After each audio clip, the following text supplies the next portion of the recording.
Saudações, irmãs, meus irmãos, com a graça e a paz do nosso Senhor Jesus. Para a nossa reflexão, Atos 10, versículo 4. Este, fitando os olhos nele, e muito atemorizado, disse: Quem é, Senhor? E o anjo lhe disse: As tuas orações e as tuas esmolas têm subido para a memória diante de Deus. Observamos aqui uma pessoa que tinha um testemunho de vida, que foi reconhecido diante de Deus, e Deus enviou alguém até ele.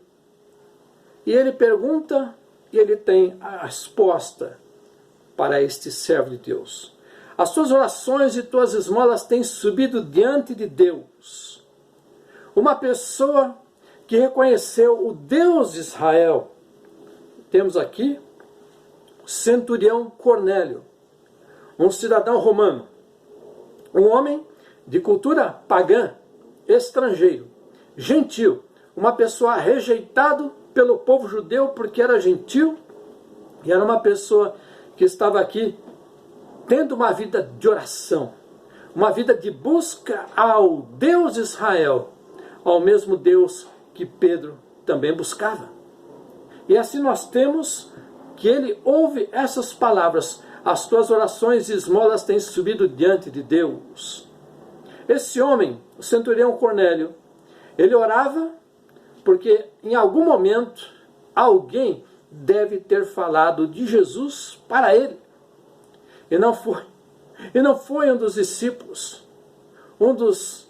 de Jesus, mas foi algum outro que levou a salvação em Jesus.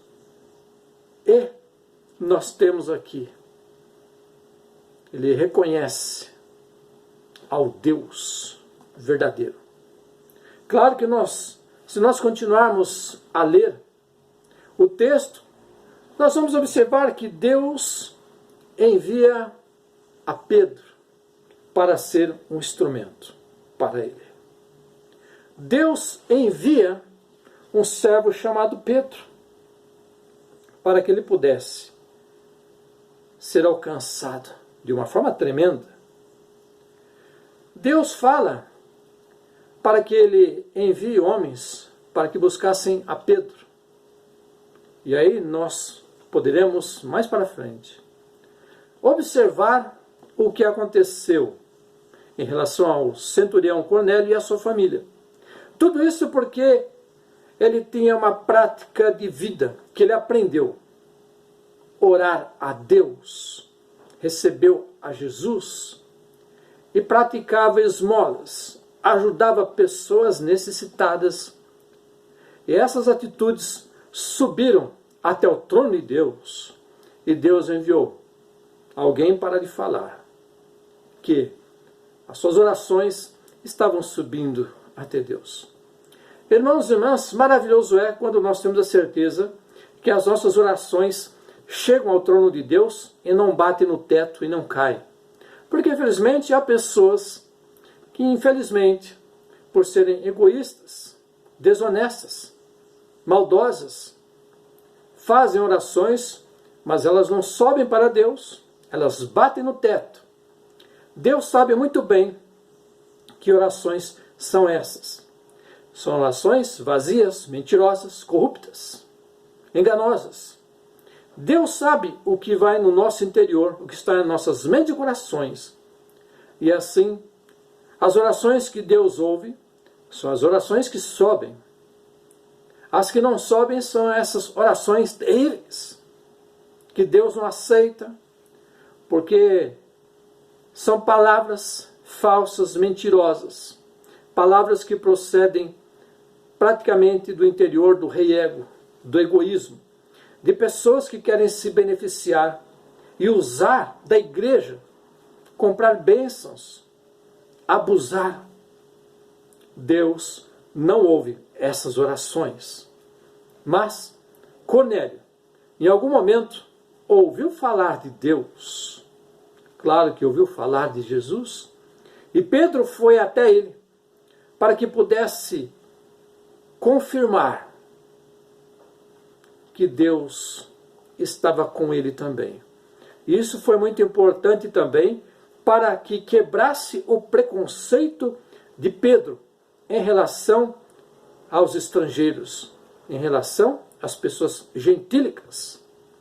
Pedro, sendo judeu, teria diante de si um novo ensino. Aprenderia algo mais de que Deus veio para salvar toda a humanidade, e não apenas o seu povo, mas todos os povos e nações gentílicas.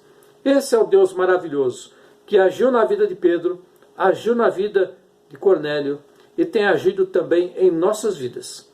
E que possamos também deixar Deus agir através de nós, para que na hora certa, no momento certo, Deus possa falar com outras pessoas, através do nosso testemunho, através dos nossos lábios. Que Deus esteja conosco. Oremos. Senhor Deus, nós queremos te agradecer pela tua palavra, porque tu tem nos ensinado coisas maravilhosas, ótimos ensinos. Temos aprendido muito. E é assim, Senhor Deus, assim como ouviste as orações de Cornélio, assim como agiste na vida de Pedro, para que fosse até ele, tu agiu no passado também, levando alguma pessoa até nós, para nos trazer as boas novas da salvação. E te aceitamos, arrependemos dos nossos pecados. E agora, Senhor, fica conosco. É o que nós pedimos e te agradecemos no nome de Jesus. Amém. Que Deus te abençoe e que possamos deixar Deus agir em nós e através de nós, porque há muitas pessoas na face da terra que precisam de Deus, precisam da salvação, precisam do socorro e providência divina. E Deus conta com cada um de nós. Aleluia. Amém.